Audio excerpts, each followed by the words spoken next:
नमस्कार विद्यार्थी मित्रांनो, इयत्ता 9वी भूगोल विषयाच्या या व्हिडिओ तासिकेमध्ये तुमचं अगदी मनपूर्वक स्वागत. मित्रांनो, जशी आपली प्रथम घटक चाचणी परीक्षा झाली तशी आगामी काळामध्ये आपली प्रथम सत्र परीक्षा होणार आहे आणि त्यामुळे आत्ता या काळामध्ये प्रथम सत्र परीक्षेच्या विविध विषयांच्या प्रश्नपत्रिकेचं स्वरूप कसं असेल या संदर्भातले व्हिडिओ तुम्हाला पाठवले जात आहेत. आज आपण इयत्ता 9वी भूगोलाच्या प्रश्नपत्रिकेचं प्रारूप स्वरूप या ठिकाणी लक्षात घेणार आहे. मित्रांनो, 5वी पासून आपल्याला समाजशास्त्र हा विषय आहे. इयत्ता 9वीला या समाजशास्त्राचे 2 भाग करण्यात आले. समाजशास्त्र भाग 1 ज्याच्यामध्ये इतिहास आणि राज्यशास्त्र हा विषय शिकवला जातो आणि समाजशास्त्र भाग 2 याच्यामध्ये भूगोल आणि त्याच्यामध्ये अर्थशास्त्राचा सुद्धा समावेश असतो. आता आपण जर 2 सत्र परीक्षांचं जर बघितलं तर समाजशास्त्र भाग 1 हा 40 गुणांचा पेपर असतो आणि समाजशास्त्र भाग 2 हा सुद्धा 40 गुणांचा पेपर असतो. म्हणजे असे आपले एकूण 80 गुण एकूणात समाजशास्त्र विषयाचे लेखी परीक्षांचे होतात आणि याच्यामध्ये +10 इंटरनल आणि समाजशास्त्र 2 मध्ये सुद्धा 10 इंटरनल म्हणजे असे 20 म्हणजे एकूण आपला हा संपूर्ण समाजशास्त्र हा विषय त्याच्यावर गुणभार हा 100 गुणांचा आहे. मग आता आपण जे प्रश्नपत्रिकेचं प्रारूप बघणार आहोत इयत्ता 9वीच्या प्रथम सत्र परीक्षेच्या प्रश्नपत्रिकेचं भूगोलाचं स्वरूप कसं असेल तर मित्रांनो, एकूण गुण असतील या भूगोलाच्या प्रश्नपत्रिकेचे 40. वेळ असेल 2 तास. 2 तासामध्ये 40 गुणांचा त्या ठिकाणी जो भाग आहे तुम्हाला सोडवायचा आहे. साधारणतः प्रश्न एकूण 7 असतील. प्रश्न पहिला, दुसरा, तिसरा, चौथा, 5वा आणि 6वा आणि 7वा असा 7 प्रश्नपत्रिकांचा भाग तुमच्या प्रश्नपत्रिकेमध्ये असेल. आपण प्रत्येक प्रश्नाच्या संदर्भात चर्चा करूया. प्रश्न पहिला मित्रांनो, तो तुम्हाला असणार आहे कंसात दिलेल्या पर्यायापैकी योग्य पर्याय निवडून विधाने पूर्ण करा. बघा, कंसात दिलेल्या पर्यायापैकी योग्य पर्याय निवडून विधाने पूर्ण करा. म्हणजे प्रश्न पहिला असणारे 4 मार्कांसाठी इथे तुम्हाला 4 रिकाम्या जागा विचारल्या जातील. फक्त रिकाम्या जागा विचारताना त्याला पर्याय दिले जातील. आता बऱ्याच वेळेला बरेच विद्यार्थी रिकाम्या जागांचं उत्तर लिहिताना फक्त उत्तर लिहितात, तर ही पद्धत चुकीची आहे. त्यामुळे आपल्याला काय करायचंय की ते विधान पुन्हा लिहायचंय, रिकामी जागा भरायची आहे आणि उत्तराखाली अधोरेखित करायचं आहे. लक्षात आलं का? त्यामुळे प्रश्न पहिला हा रिकाम्या जागा म्हणजे उदाहरणार्थ आपण एक बघूया की समजा एक उदाहरण असं आहे की हिमालय हा टिंबटिंब पर्वत आहे अशी समजा रिकामी जागा आहे. इकडे पर्याय दिलेले गट, वली, ठोकळा. उत्तर काय बरोबर आहे? अर्थातच वली. मग तुम्हाला हे विधान पुन्हा लिहायचंय. इथे वली शब्द टाकायचा आहे आणि 2 रेषा त्याच्या खाली अधोरेखित करायच्या. मग अशा प्रकारे तुम्ही लिहिलं तर तुम्हाला 1 मार्क मिळू शकतो. ही योग्य पद्धत आहे. लक्षात आलं का? तर प्रश्न पहिला रिकाम्या जागांचा असेल. प्रश्न दुसरा जो असणार आहे तो जोड्या जुळवा असा प्रश्न असेल. प्रश्न दुसरा जोड्या जुळवा. याला गुण असतील 4. एकूण अ गटामध्ये 1, 2, 3, 4 बाबी दाखवल्या जातील आणि ब गटामध्ये सुद्धा अ, ब, क, ड 4 बाबी दाखवल्या जातील. तुम्हाला त्या जोड्या लावायच्या आहेत। बरेच विद्यार्थी काय करतात, जोड्या लावताना अशा प्रकारचे बाण त्या ठिकाणी काय करतात, मारतात। ही पद्धत चुकीची आहे। त्यामुळे जोड्या लावाचं उत्तर लिहिताना तुम्ही इकडे अ गट लिहावा आणि इकडे उत्तरांचा गट लिहावा, ही झाली योग्य पद्धत। लक्षात आलं का? प्रश्न पहिला रिकाम्या जागा, प्रश्न दुसरा जोड्या जुळवा, प्रश्न तिसरा जो असणार आहे तो एका वाक्यात उत्तरे लिहा असा असणार आहे।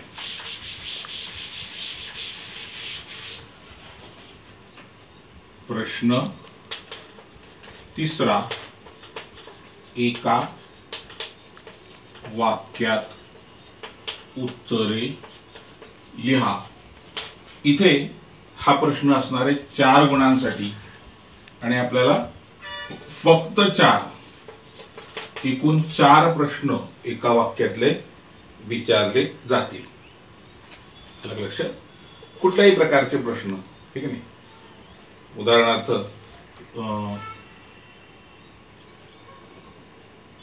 त्या ठिकाणी सागराचे पाणी खारट का असते असा प्रश्न असेल तर सागरामध्ये क्षारांचं प्रमाण खूप जास्त असल्यामुळे सागराचं पाणी खारट असतं, अशा पूर्ण वाक्यामध्ये आपल्याला उत्तर लिहावं लागेल।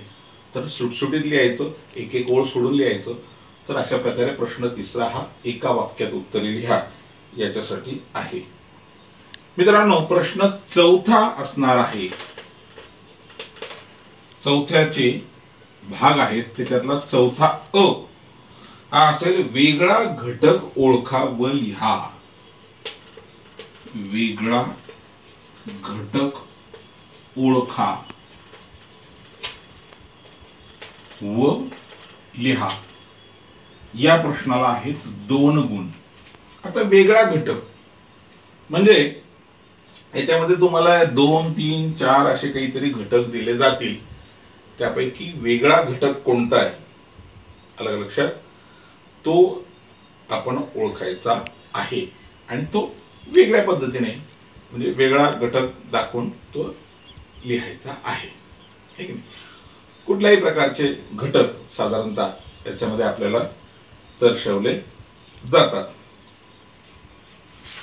चौथा ब असणारे, चौथा ब या ठिकाणी अशाच प्रकारचा तुम्हाला कुठल्या तरी गोष्टीची ओळख करायला लावणारा प्रश्न असणार आहे। म्हणजे साधारणतः खालीलपैकी अंतर्गत हालचाली कोणत्या आहेत किंवा खालीलपैकी काही याची उदाहरणं कोणती आहेत, त्याची नावं सांगा। तर अशा प्रकारचा प्रश्न आहे की नाही, त्या ठिकाणी आपल्याला कोणत्या तरी गोष्टींची ओळख आपल्याला करायची आहे आणि त्याच्यासाठी सुद्धा तुम्हाला 2 गुण दिलेले आहे। प्रश्न चौथा क या ठिकाणी असणार आहे की नकाशा वाचन करून प्रश्नांची उत्तरे लिहायची आहे। लक्षात आलं का? या ठिकाणी हा प्रश्न तुम्हाला 4 गुणांसाठी असणार आहे। म्हणजे चौथा प्रश्न जो आहे तो 4 अधिक 4 म्हणजे 8 गुणांसाठी आहे। त्यातला पहिला अ हा वेगळा घटक ओळखा लिहा, दुसरा ब त्याच्यामध्ये कुठली तरी बाब आपल्याला ओळखायची आहे 2 गुणांसाठी, आणि क याच्यामध्ये कुठला तरी एक नकाशा तुम्हाला दिला असेल, तुम्ही पाठ्यपुस्तकामध्ये बघितलं असेल, कोल्हापूरचा नकाशा दिला आहे, समजा अमरावती जिल्ह्याचा नकाशा दिलेला आहे, आणि मग ते टिंब पद्धतीचे नकाशे असतील किंवा वेगवेगळ्या पद्धतीचे समघनी प्रकारचे नकाशे असतील, त्याच्यावर काही प्रश्न विचारलेत तुम्हाला, अलग लक्षात। समजा कोल्हापूरचा नकाशा दिलाय आणि मग तुम्हाला विचारलं जाईल की कोल्हापूर शहराची लोकसंख्या किती, कोल्हापूर जिल्ह्याच्या कोणत्या दिशेकडे लोकसंख्या जास्त प्रमाणात आढळते, तर हे नकाशाचं वाचन करून आपल्याला काय करायचंय, प्रश्नांची उत्तरं लिहायची आहे। प्रश्न 5वा बघूया।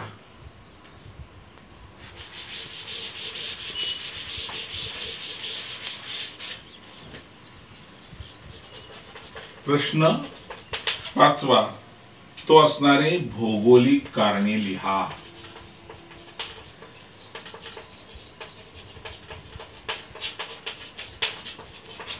या ठिकाणी कोणतेही दोन कारण आपल्याला लिहायचे आणि गुण आहेत 6, म्हणजे एकासाठी 3 गुण. आता यामध्ये भौगोलिक कारणे लिहिताना त्या ठिकाणी आपल्याला कुठलंही एक विधान समजा दिलं असेल, नाही की नाही, उदाहरणार्थ बॅरन बेटाचा आकार शंकूसारखा होत आहे, समजा असं विधान आहे, तर का त्या बॅरन बेटाचा आकार शंकूसारखा होतोय? तिथे सातत्याने ज्वालामुखी उद्रेक होतोय, त्यामुळे लावा हा पृथ्वीच्या पोटातून बाहेर पडतोय आणि तो केंद्रीय प्रकारचा ज्वालामुखी उद्रेक असल्यामुळे त्या ठिकाणी त्या बॅरन बेटाचा आकार शंकूसारखा होतोय. हे कारण आपल्याला स्पष्टपणे लिहिता आलं पाहिजे. तर असा प्रश्न 5वा हा भौगोलिक कारणे लिहायचा आहे. प्रश्न 6वा अ हा असणारे आकृती काढा व नावे लिहा. आकृती काढा आणि नावे लिहा. फक्त एक आकृती काढायची आणि त्याला आपल्याला 2 गुण आहेत. आपल्या पुस्तकामध्ये असलेल्या सगळ्या आकृत्यांचं जरी तुम्ही निरीक्षण केलं तर त्या ठिकाणी तुमच्या लक्षात येईल की कशा पद्धतीने आपल्याला हा प्रश्न सोडवायचा आहे. याच्यामध्ये वेगवेगळ्या प्रकारच्या, म्हणजे तुम्हाला पुस्तकामध्ये पर्जन्य मापक दिलेलं आहे, भूकंप मापक यंत्र दिलेलं आहे, ठीक आहे, किंवा भूकंपाच्या लहरी दर्शवणारं एक चित्र आहे, प्राथमिक लहरी, दुय्यम लहरी, आहे. तर त्याचं निरीक्षण करायचं आहे आणि मग तशी तशी आकृती त्या ठिकाणी काढायची आहे. 6वा ब हा असणारे टिपा लिहा. 2 टिपा तुम्हाला लिहायच्या आहे, त्याच्यासाठी 4 गुण आहे. 1 टीप ही 2 गुणांसाठी असणार आहे. तर अशा प्रकारे हा प्रश्न 6वा. शेवटचा प्रश्न, प्रश्न 7वा हा सविस्तर उत्तरे लिहा.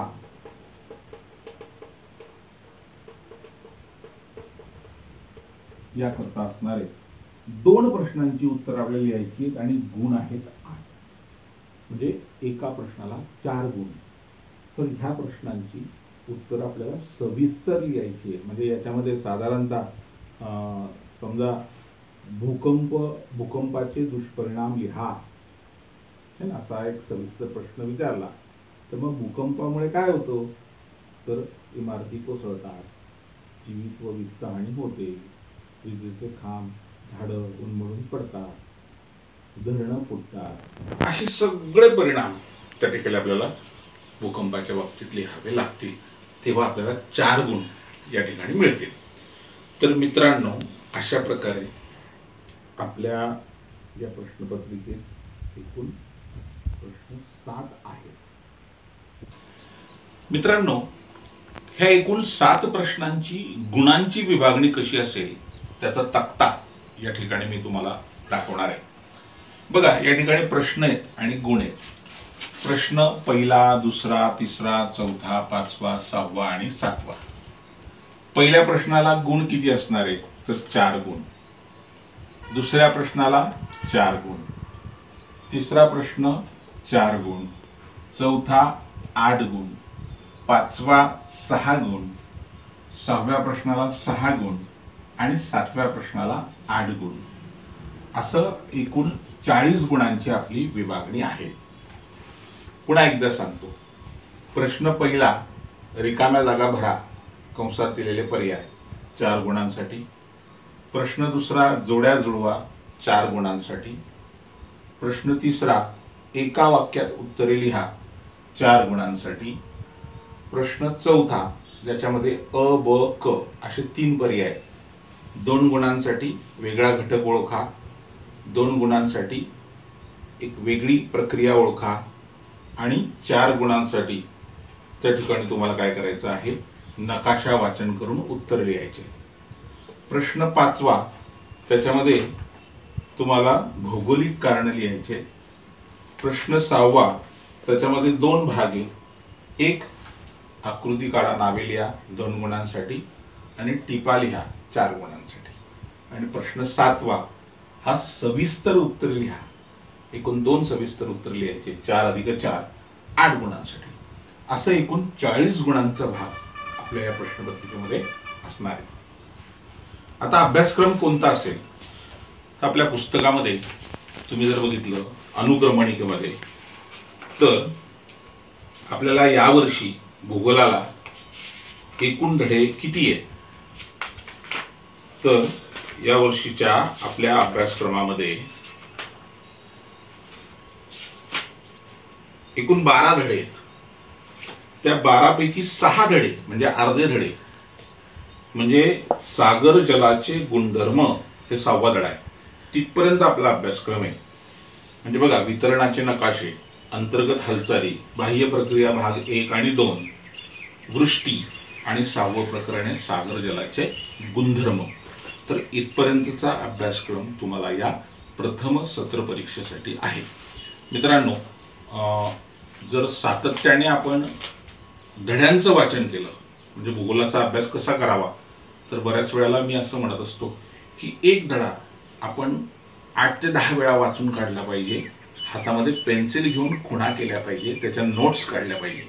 असं केलं तर तो धडा जो आहे त्यातले जे घटक आहे ते चांगल्या पद्धतीने लक्षात राहतात आणि त्यामुळे तुम्ही अशाच पद्धतीने अभ्यास करा. पाठांतरापेक्षा ही पद्धत चांगली आहे आणि त्याच्यामुळे जास्त काळ लक्षात राहतं.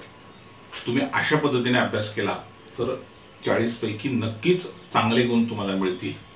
तुम्हाला परीक्षेकरता बेस्ट ऑफ लक. या ठिकाणी मी थांबतोय. पुन्हा भेटूया पुढच्या व्हिडिओचा शिकला. थँक्यू. Fearless.